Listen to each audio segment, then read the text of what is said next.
aqui está a chave da descoberta. Se você tiver curiosidade, abra essa porta e nos acompanhe pelos caminhos do Carvalhal.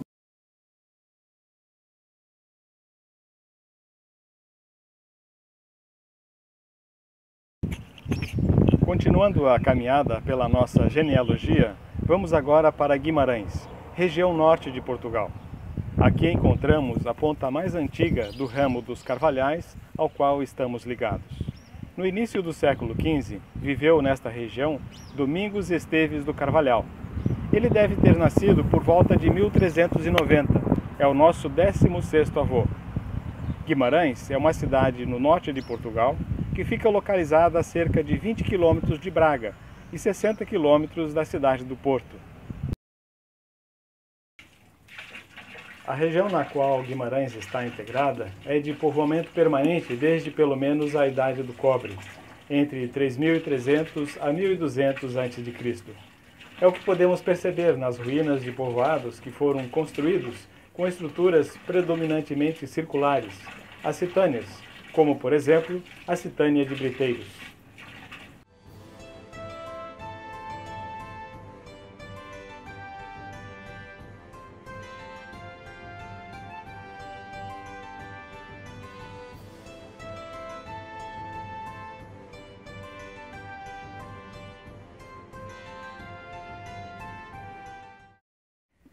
Por volta do ano 300 a.C., quando os romanos chegaram à Península Ibérica para dominar a região, foram construídas muitas estradas. Viajando a cavalo, era possível ir de Guimarães a Braga em menos de 2 horas, até a cidade do Porto em 1 dia, e para chegar a Lisboa demorava de 6 a 7 dias, considerando as paradas para descanso. Guimarães é muitas vezes designada como cidade-berço, por ter sido o centro administrativo do condado portucalense no século XII, durante o reinado de Dom Henrique, e também pela importância histórica que a Batalha de São Mamede, travada na periferia da cidade em 1128, teve para a formação de Portugal. Guimarães é hoje uma das mais importantes cidades do país. Em seu centro histórico, patrimônio cultural da humanidade, é possível viajar no tempo e imaginar como era a vida de nossos ancestrais.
Não sabemos muito sobre Domingos Esteves do Carvalhal. Sabemos apenas que ele foi pai de Martim Domingos do Carvalhal, nosso 15º avô.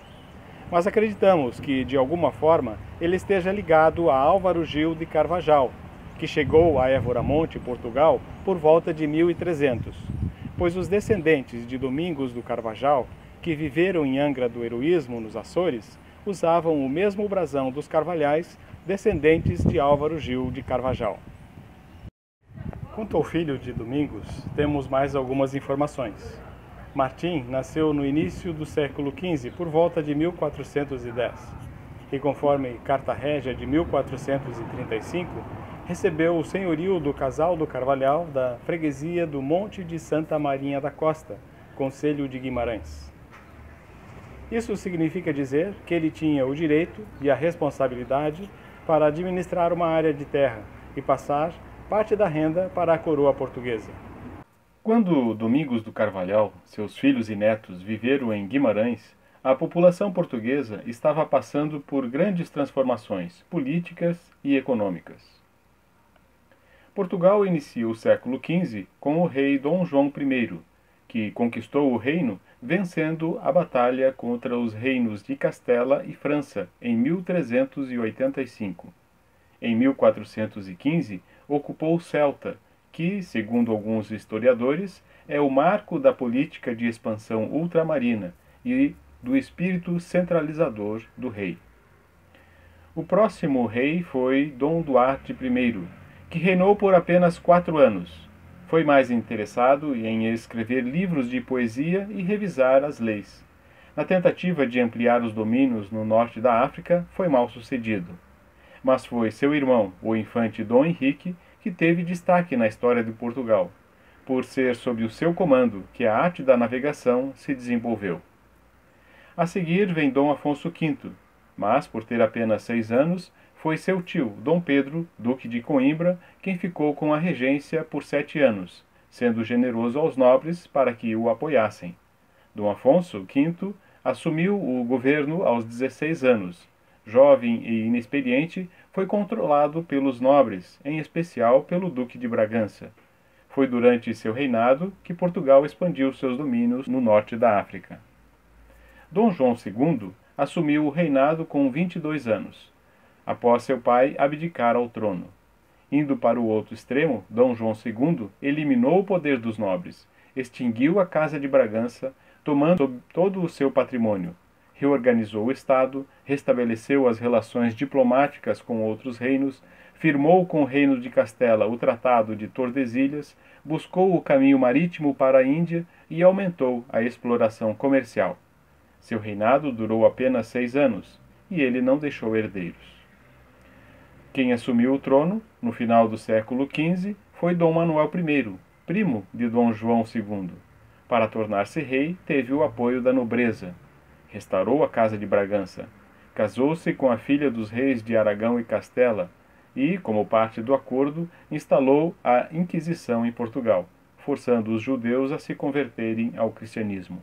Seu reinado foi marcante, com grandes explorações, desenvolvimento e riqueza para Portugal, e se estendeu até 1521. Nestas mudanças no reinado, que envolviam também disputas com o reino de Leão e Castela, estava comprometida toda a nobreza, que passou por altos e baixos, com derrotas políticas e militares, com exceção da Casa de Bragança, que, apesar de alguns reveses, cresceu em poder. Foi no início do século XV que se formou a Casa de Bragança, com o casamento de Dom Afonso, filho do rei Dom João I, com Beatriz, filha de Dom Nuno Álvares Pereira, o condestável. Condestável era o cargo militar mais alto no reino português, e Dom Nuno foi um dos personagens mais importantes da história de Portugal. Ele era um dos filhos de Dom Álvaro Gonçalves Pereira, prior da Ordem de Malta, ou Cavaleiros Hospitalários. A mãe do condestável Dom Nuno era Iria Gonçalves do Carvalhal, neta de Álvaro Gil de Carvajal, de quem já falamos anteriormente. Foi Dom Afonso, primeiro Duque de Bragança, quem mandou construir, no século XV, em Guimarães, o Paço dos Duques, que foi residência dos duques por mais de um século. A característica original do estilo borgonhês do Paço Ducal se perdeu pelo abandono a partir do século XVI. Ele foi recriado na metade do século XX, sofrendo grandes alterações.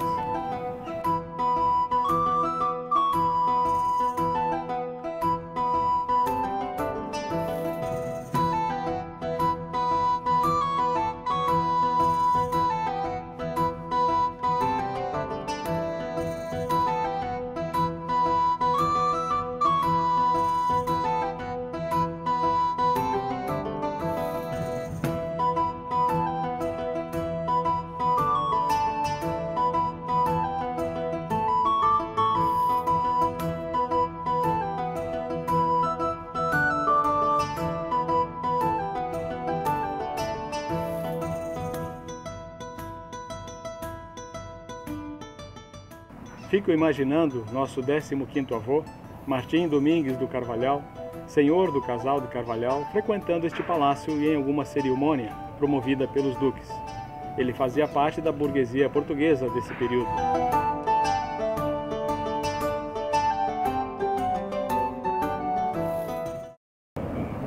No século XV, com tantas mudanças no estilo de governo, ora centralizador absoluto, ora comandado pelos interesses da nobreza, o povo teve momentos de ascensão econômica, com mais oportunidades de comércio, mas também teve momentos de dificuldade, com perdas significativas. Essa oscilação também contribuiu para a busca de alternativas nos novos territórios em vias de colonização. O povo miúdo, como eram chamados os mais pobres, no interior eram dependentes dos senhorios, e os que estavam nas cidades viviam de forma precária. Alguns viram nas novas terras uma oportunidade de melhorar de vida, o que não se tornou real para a maioria, pois lá também continuaram a depender dos senhores de terras. Os clérigos e nobres, comandantes das ordens religiosas, com destaque para a Ordem de Cristo, sucessora dos Templários, viam as conquistas como oportunidade de cristianização e de servir ao reino, o que também significava receber recompensas. Para os mercadores, era um novo mercado que se abria, com matéria-prima nova, ou que estava em falta no continente, proporcionando mais lucro. E, para o rei, é o prestígio, o poder e o aumento de arrecadação que motivou o investimento nessas conquistas.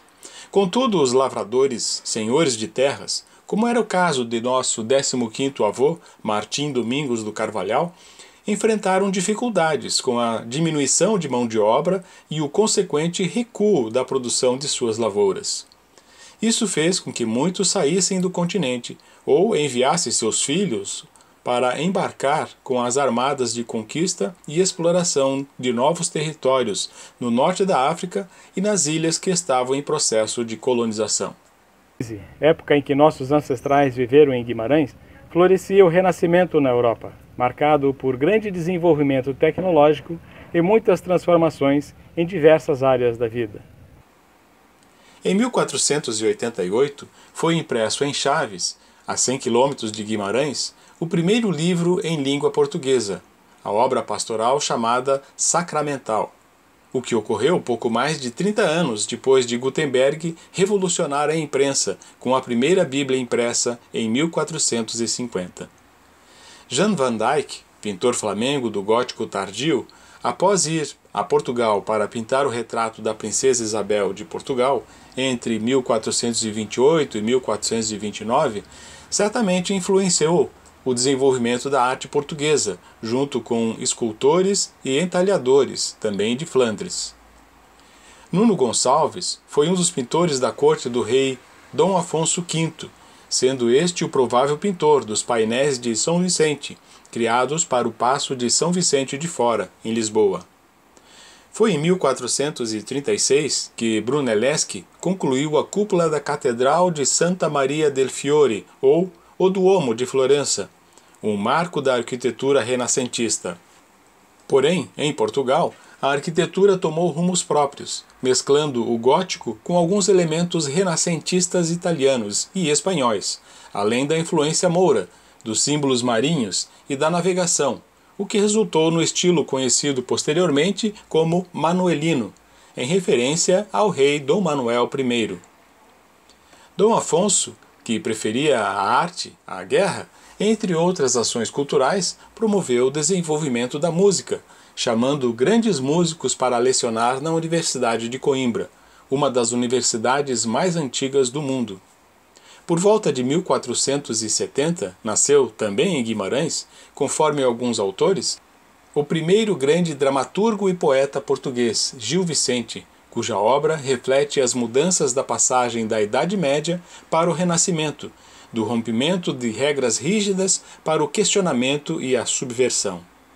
Em 1488, Bartolomeu Dias ultrapassou o Cabo da Boa Esperança, Cristóvão Colombo chegou à América em 1492 e Pedro Álvares Cabral chegou ao Brasil em 1500, usando todo o conhecimento da navegação astronômica. Portugal era um dos protagonistas na expansão territorial desse período. O avanço tecnológico na arte náutica, impulsionada pela conquista de novas rotas comerciais, foi consolidado em Portugal com a concentração em Sagres de mestres nas artes e ciências ligadas à navegação.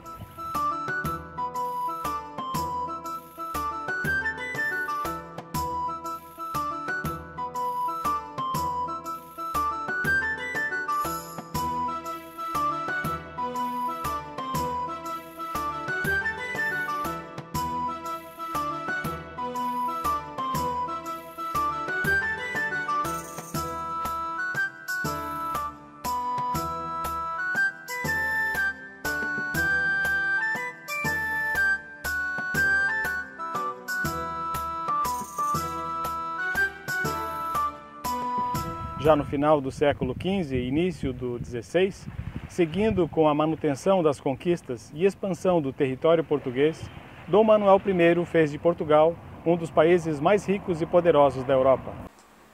Foi no período do reinado de Dom Manuel I que viveu Francisco Dias do Carvalhal, nosso 13º avô, que acreditamos ser neto de Martim Domingues do Carvalhal. Ele foi escudeiro de Aires da Silva, regedor da Casa de Suplicação, o Supremo Tribunal Português, quando participou da conquista de Azamor, no Marrocos, em 1513, e para isso deveria ter pelo menos 20 anos. Então nasceu em Guimarães por volta de 1490, 80 anos depois do provável nascimento de Martim Domingues do Carvalhal. Mas com certeza Francisco é descendente de Martim. Francisco Dias do Carvalhal foi o ancestral que iniciou a nossa ligação com os Açores. Sabemos que participou de batalhas, viveu na África, foi um dos personagens importantes no início da colonização das ilhas açorianas. Mas essa já é uma outra história.